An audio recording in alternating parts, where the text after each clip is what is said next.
no Ministério da Justiça, passa a falar diretamente do Palácio Laranjeiras para um importante comunicado do governo federal ao povo brasileiro.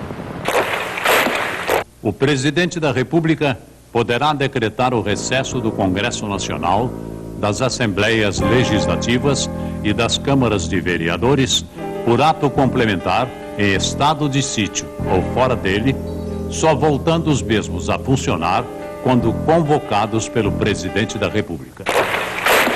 O presidente da República, em qualquer dos casos previstos na Constituição, poderá decretar o estado de sítio e prorrogá-lo, fixando o respectivo prazo.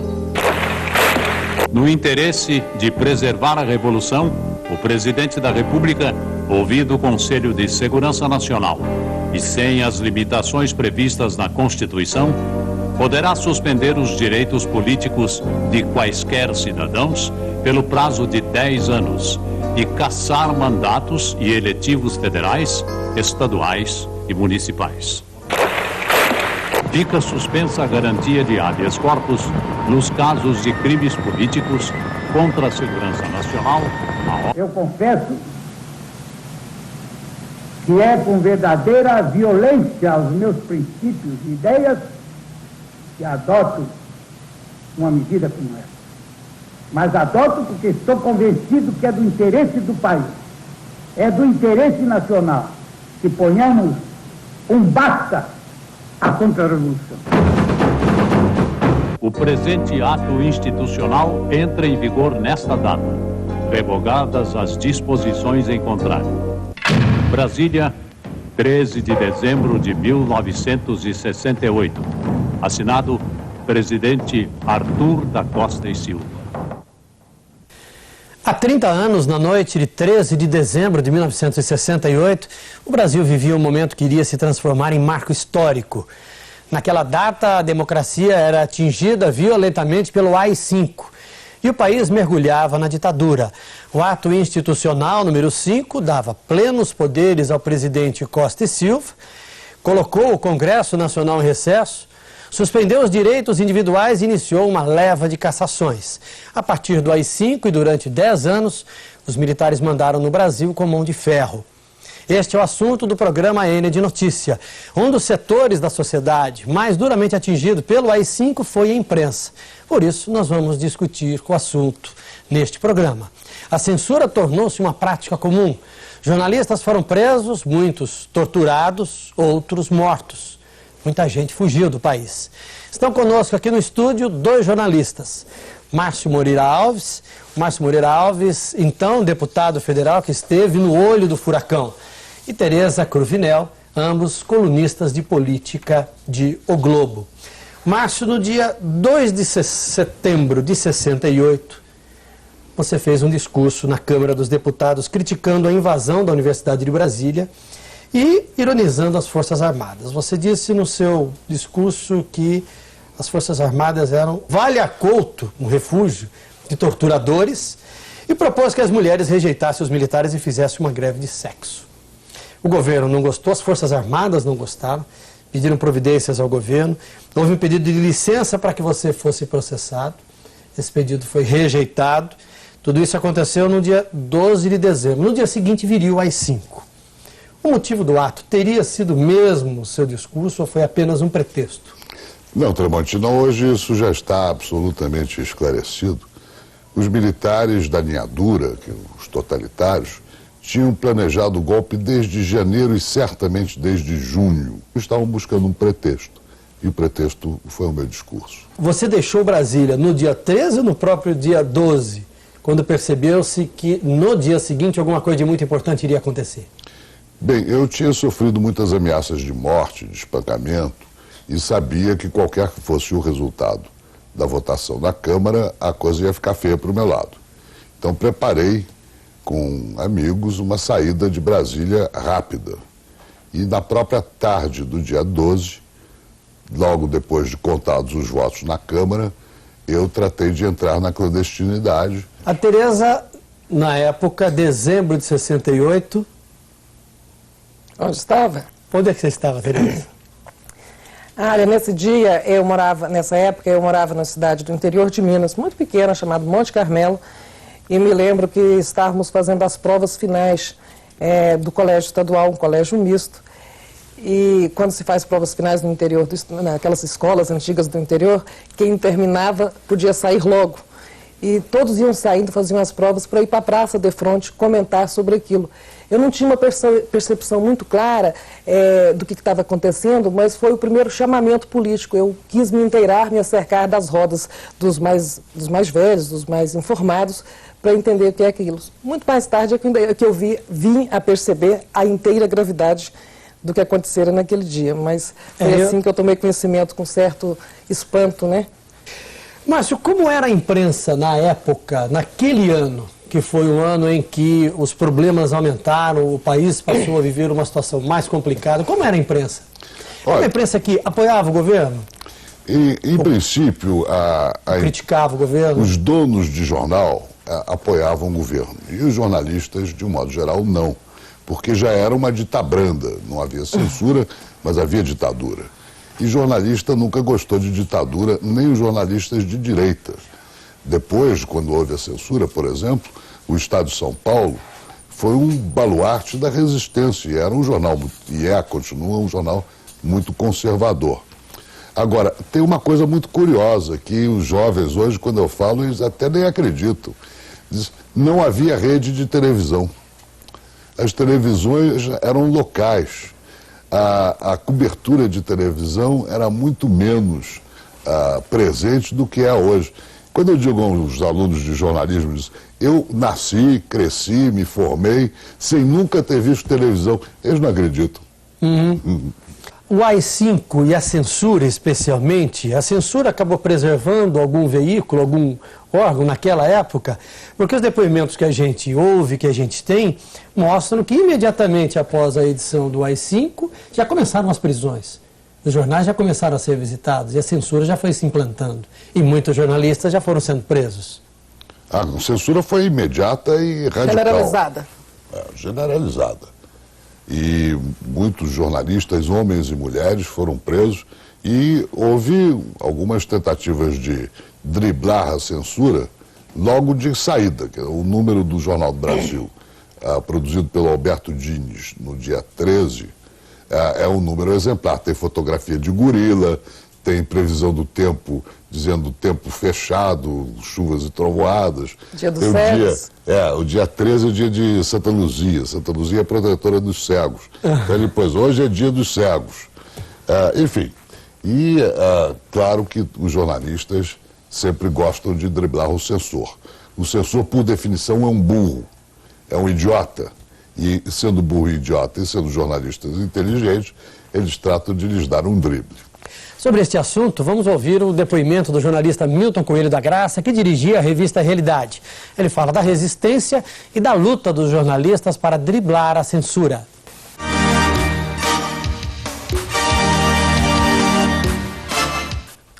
Eu era chefe de redação da revista Realidade, que chegou a ser a maior revista do Brasil, vendeu 500 mil de exemplares em 1966 ou 67, e estava estreando naquela edição de dezembro como chefe de redação. E resolvi estrear de maneira forte, né? Nós tínhamos na capa uma entrevista com Luiz Carlos Prestes na clandestinidade, nunca tinha saído uma matéria com ele desde o golpe de 64, e ele dava uma entrevista para nós em Moscou, um jornalista Paulo Patarra, quem eu estava substituindo na chefia de redação.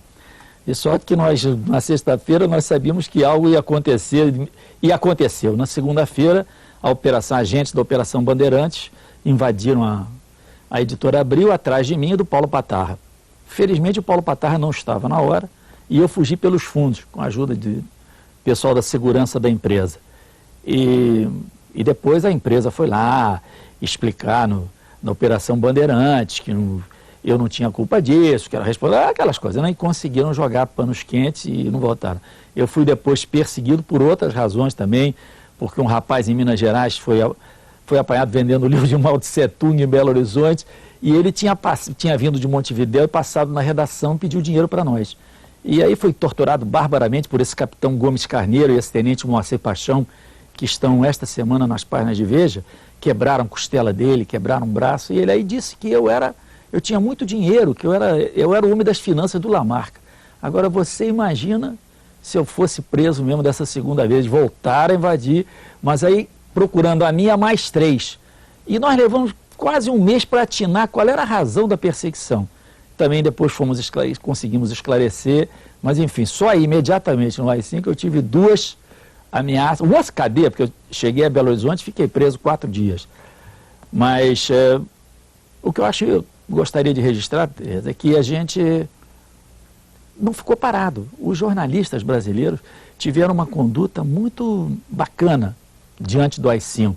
No seu conjunto, pode ter aqui e ali ter havido um fraco, mas acho que os jornalistas reagiram muito bem. A maioria dos jornalistas nas redações procurava driblar a censura de várias maneiras, o Jornal do Brasil, mesmo no Globo, na Folha de São Paulo, todos procuravam, e aí, quando não conseguiam driblar a censura, colocar a notícia, aí surgiu a ideia do jornal clandestino. Então, um grupo de jornalistas em São Paulo se juntou para fazer um jornal chamado Resistência. Nós tiramos a primeira edição e nos orgulhamos muito disso no dia 21 de janeiro de 1969. Quer dizer, 1 mês e 8 dias depois do AI-5 e da reimplantação da censura, nós estávamos novamente na rua com um jornal clandestino dizendo aquelas coisas que não deixavam a gente dizer nos jornais. Eu queria a opinião de vocês sobre isso, a resistência dos jornalistas, uma resistência que se iniciou a partir do AI-5 e do surgimento, então, da imprensa alternativa, né? Bem, eu acho que a Tereza pode dar um depoimento melhor que o meu. Ela é uma filha da geração AI-5. Tramontina também. Nós somos a geração AI-5 no sentido de que crescemos com a imprensa censurada, sem votar, né, sem eleições, e no momento em que a sociedade brasileira mergulhou em profunda alienação, né? A alienação era dirigida e desejada pelo regime, não é verdade? E a imprensa alternativa nos encontra, a nossa geração, como o oxigênio, né? Foi em jornais como Movimento, Opinião, o Pasquim, que todos limos muito, Resistência, eu cheguei a conhecer 1 ou 2 números, que nós tomávamos conhecimento com aquele mundo oculto, né, da ditadura, da repressão, da tortura, porque o mundo, a alienação foi um processo muito interessante e pouco estudado, né? No Brasil você tinha o milagre, ofertas de programações e ídolos, toda uma cultura de massas que era dirigida para desligar as pessoas do seu mundo real. Não podemos esquecer que 2 anos após o AI-5 nós tivemos a Copa do Mundo de 70, onde o Brasil foi tricampeão e foi feito toda aquela Brasil ame ou odeie. Brasil ame ou odeie. A televisão se expandindo, que agora começávamos a ter redes e programas de entretenimento e muito futebol, então tinha uma cultura alienante. A imprensa alternativa, para nós que ainda não éramos jornalistas, ela vem ser esse despertar, esse conectar com o mundo. Acho que ela até influenciou a muitos de nós, da geração de jornalistas que se segue, a do Milton Coelho da Graça, o desejo de ser jornalista. Eu tinha muita admiração por aquelas pessoas que conseguiam fazer jornais. Participei de duas experiências de jornais alternativos, que foi a revista Versus e um jornal aqui de Brasília chamava Cidade Livre, e era uma militância aquilo, você vendia o próprio jornal, né?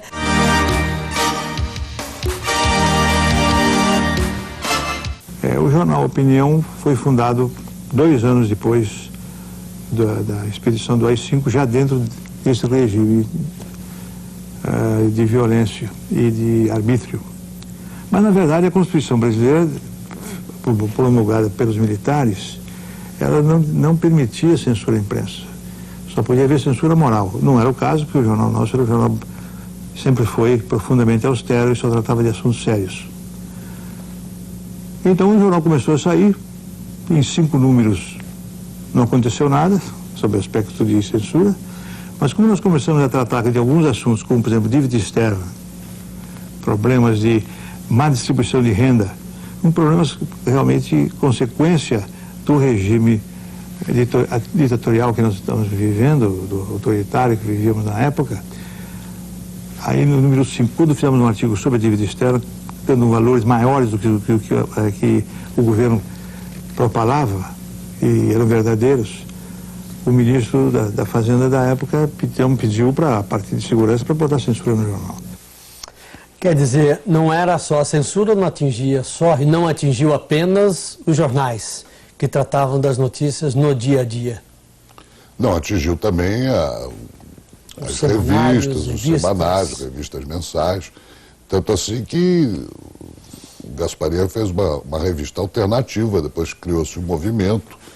E nós, no exterior, nós tínhamos o jornal mais informativo de todos, que era a Frente Brasileira de Informações, que eu criei no Chile e que depois foi feita também na França e nos Estados Unidos.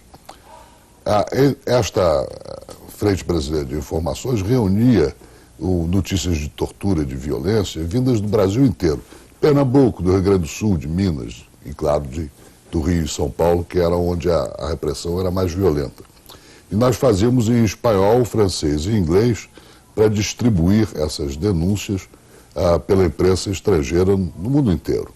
O Milton Coelho da Graça, aliás, ele era um velho militante do Partido Comunista e tinha uma estrutura clandestina, coisa que o Gasparetto, por exemplo, não tinha.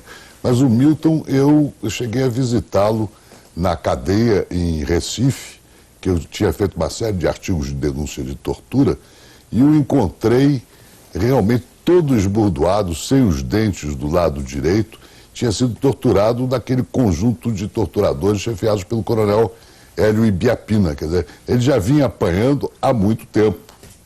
Uhum. Você está falando em tortura. Vamos ouvir então um pouquinho mais do depoimento do Milton Coelho da Graça. Ele agora fala de prisão, torturas e sequelas pessoais e profissionais.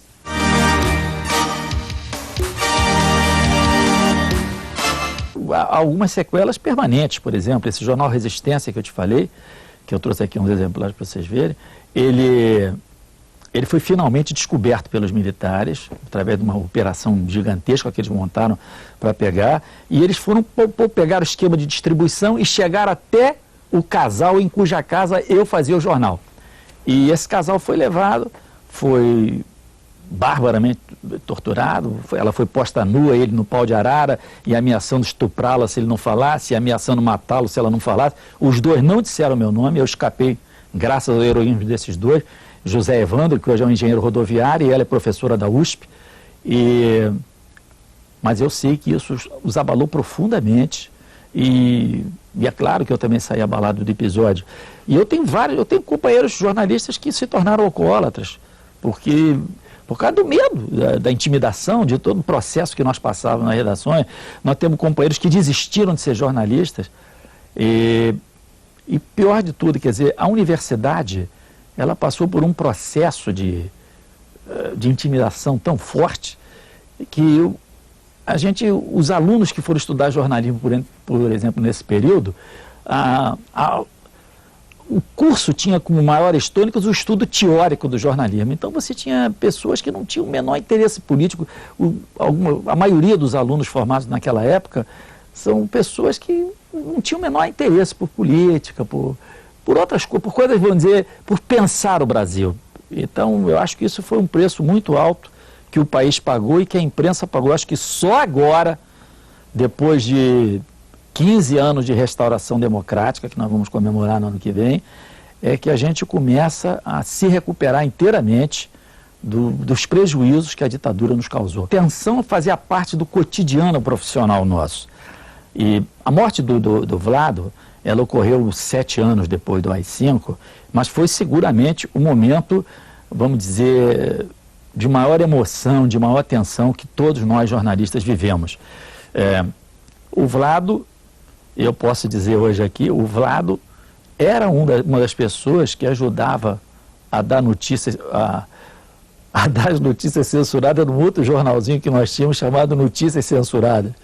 O Vlado era um combatente, o Vlado era uma pessoa séria, e o Vlado foi assassinado friamente. Armaram aquele teatro terrível que foi armado na época, e finalmente o governo, acuado pela pressão da opinião pública, conseguiu, pelo menos, não punir os responsáveis por isso, que nunca foram punidos, mas pelo menos admitir que tinha cometido um ato criminoso nos porões do DOI-CODE. Depois veio a morte de um operário, Manuel Fiel, que não foi, infelizmente, tão chocante como foi a do Vlado, até porque o Vlado era uma pessoa conhecida de toda a sociedade, mas foi o elemento determinante até, vamos dizer, do fim da censura à imprensa. É difícil você não ter rancor. Eu acho que o exercício pior para quem passa por uma experiência dessa é ser capaz de pensar sobre o que aconteceu e não ter rancor das pessoas que fazem essas violências. Ser capaz de entender que o que está por trás daquele rancor é, acima de tudo, a ignorância. É a incapacidade de entender o mundo em que vive. Isso existe hoje ainda. Pessoas que matam de graça, que fazem violências contra as outras pessoas pelos motivos mais fúteis. Os militares que fizeram violências por motivos políticos, eu tive de aprender, de me educar a não ter raiva deles, a entendê-los. Quer dizer, eu não tenho raiva nenhuma do coronel Ibiapino, hoje é general Ibiapino. Eu vejo no clube militar, não tenho a menor raiva dele. E até eu pretendo um dia escrever um livro, estou deixando passar bastante tempo, porque eu acho que essas coisas têm de ser feitas com muita frieza, sem nenhuma... E o Ibiapino fazia isso por motivos que ele acreditava naquilo que ele estava fazendo. Né? Eu tenho de ser capaz de entender a diferença de opinião. Eu não é, como eu digo, eu posso não esquecer, mas perdoo. E esse, eu acho que é, vamos dizer, o momento mais difícil que um jornalista tem de atravessar. Porque ele volta para a redação e ele tem de ser capaz de continuar a tentar exercer a sua profissão, exercer a sua missão social, de buscar a verdade e transmiti-la para a sociedade, sem deixar que o seu rancor atrapalhe o seu trabalho. E é difícil, hein? É difícil. Eu consigo fazer isso, e consegui há muitos anos, com uma perspectiva histórica. E a perspectiva histórica me diz o seguinte: o Brasil não acaba, as Forças Armadas não acabam e o processo de melhoria da vida do povo brasileiro também não acaba. Então eu tenho que olhar isso desta maneira, dentro de um processo e de uma evolução. Nesse sentido, a criação da imprensa alternativa, Tereza, que papel teve na imprensa que nós temos hoje? Que papel acabou desempenhando na construção da imprensa de hoje? Eu acho que a imprensa alternativa, ela formou muito a atual geração de jornalistas, embora a existência de imprensa alternativa não se justifique hoje. Com liberdade de imprensa, a imprensa voltou a ser profissional, empresarial e estamos todos disputando o mercado. Mas nessa época a que se refere o Milton Coelho da Graça, a época da universidade alienada, que foi assim, até o início dos anos 70. Depois isso passa e nós vamos ter um outro suspiro, um reascenso do movimento estudantil já em meados da década de 70. A Universidade de Brasília, onde eu estudei, e contra cuja invasão você protestou na época do AI-5, volta a ser invadida de novo pelo Exército em 1977. Eu estudava lá, participava do movimento estudantil, estudava na escola de jornalismo. Já não era uma escola alienada, como se refere o Milton, no período que se segue ao AI-5. Nessa época, até não dava lucro, então, para quem fazia jornal alternativo, eles eram levados pelas universidades e passados de mão em mão. Quer dizer, não se compravam muitos exemplares, a gente trocava, né? Passava uma opinião, um versus, um resistência, um pasquim. Então, e essa ideia de fazer um jornalismo crítico, investigativo, que tinha muito mais espaço na imprensa alternativa, é depois trazida para a imprensa, digamos, normal, empresarial, né, já na democratização. Hoje, por exemplo, um traço da nossa imprensa muito respeitado, considerado, é a nossa capacidade de investigação, muito provada nos episódios do impeachment, no episódio da CPI do orçamento, né? Ela tem essa raiz na imprensa alternativa, que tentava resistir, investigar. A experiência dolorosa do passado acabou tendo algumas consequências. Eu acho que a atual geração de jornalistas deve muito à geração que fez a imprensa alternativa e tem nela uma escola. Acho que foi uma... Eu acho que tem uma outra coisa que nós estávamos esquecendo de observar, que é quanto nós devemos ao riso. Alguns dos nossos melhores jornalistas e dos mais críticos são humoristas. Milor Fernandes, o Veríssimo, os chargistas, os Carusos, Chico, né? Paulo Caruso, a Etel, enfim. E o riso é uma arma terrível. Esses sujeitos cheios de medalha, todos engomados, os Datavênia, o ministro de não sei o que e tal, você mostra o ridículo deles, eles desabam. E nós devemos muito aos humoristas. Então vamos falar um pouquinho do Pasquim. Hein? Olha, você está citando o Pasquim. Vamos ouvir o Ziraldo, um dos responsáveis, um dos criadores do Pasquim, um outro jornal que sofreu muito nas mãos da censura.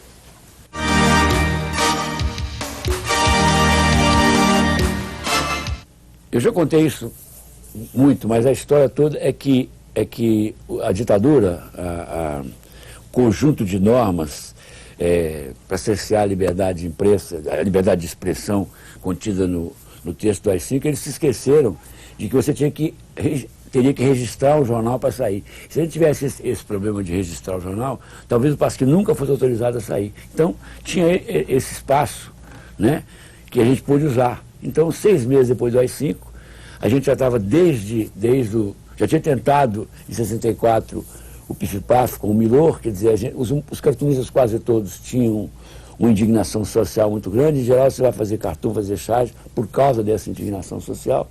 Só que a gente estava louco atrás de um espaço. O Pasquim começou de levinho, depois a gente foi sendo posto contra a parede, e a decisão de ser um jornal de oposição foi crescendo. 6 meses depois, a ditadura descobriu que ele era um tremendo oposicionista, e nós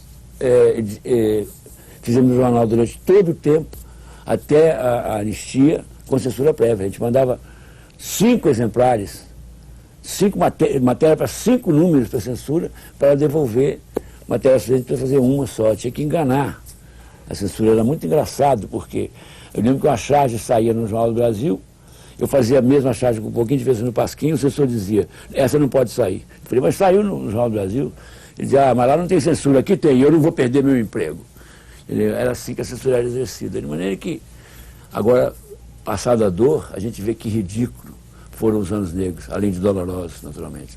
O Pasquim teve, eu acho, um trabalho muito importante, e se não fosse o Pasquim, eu acho que tinha sido muito mais difícil para a minha geração, para mim, principalmente, atravessar aqueles anos todos, tendo que ficar com a boca calada. A censura era burra, né? A censura, os censores, como você já tinha dito. A censura é sempre burra. Primeiro, porque ela imagina que pode impedir as pessoas de pensar, o que é sempre um erro. E segundo, porque ela contrata para este papel ridículo e horroroso de censor a ralé da intelectualidade, da política, etc. Então a censura é sempre burra. Diga, Tereza. Não, eu estava pensando enquanto o Ziraldo falava sobre a oportunidade, eu acho muito rica que nós estamos tendo no Brasil nesse momento, de discutir esse período todo com uma coisa que nunca foi feita intensamente, da abertura para cá. Coincide até com o caso Pinochet lá fora, né? Com o episódio de ontem, agora ele será extraditado. Acho muito importante essa discussão como lição, né, como aprendizado, para que nunca nos esqueçamos do que foi, do quanto doloroso foi. Aí ontem, há 2 dias, um político que foi da Arena, hoje ainda bem posto no atual governo, mas foi da Arena, me chamava a atenção, não estará havendo alguma intenção, alguma segunda ou terceira intenção nessa discussão toda sobre o AI-5 e a denúncia a confissão de tortura, né, daquele torturador que confessou a Veja. Em suma, chamava-se atenção para uma segunda ou terceira intenção, quando não há nada disso. O que nós precisamos é realmente fazer essa catarse, nos debruçarmos sobre o momento de 30 anos, para que aqueles... Eu encontrei jovens esses dias, até não muito jovens, que não conheciam quase nada desse período. Então, eu acho muito importante que essa lição fique, né, impregnada no nosso... Eu acho que a única grande razão de discutirmos agora o AI-5, primeiro, é ensinar a história do Brasil aos jovens. E segundo, é lembrar a brutalidade que foi aquilo, as consequências terríveis, inclusive econômicas. O AI-5 garantiu a inflação, por exemplo, porque o Roberto Campos tinha inventado 2 moedas, uma moeda para rico e outra para pobre, uma indexada e outra sem indexação. Sem uma ditadura, aquilo não teria continuado tanto tempo. Pois é, o que a gente conclui hoje também... Só lembrando que o AI-5 foi revogado dia 1º de janeiro de 79. Exato. 10 anos. 10 anos. Você vê, 10 anos passados, olhando hoje para trás, para que serviu? Né? Do ponto de vista do aprimoramento do sistema político da democracia, nós estamos aqui às voltas com um sistema político arcaico, inoperante, ineficaz e tentando fazer as tais reformas políticas que não saem. Então, para isso não serviu a AI-5, né, a ditadura, para aprimorar do ponto de vista político o nosso sistema.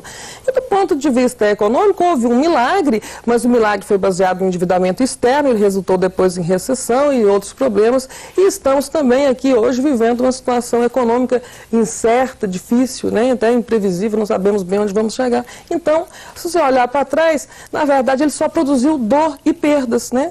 Meus amigos, nós estamos encerrando o programa de hoje. Quero agradecer muito as presenças dos jornalistas Márcio Moreira Alves e da Tereza Cruvinel. Muito obrigado pela participação de vocês. E obrigado a todos vocês que estiveram conosco.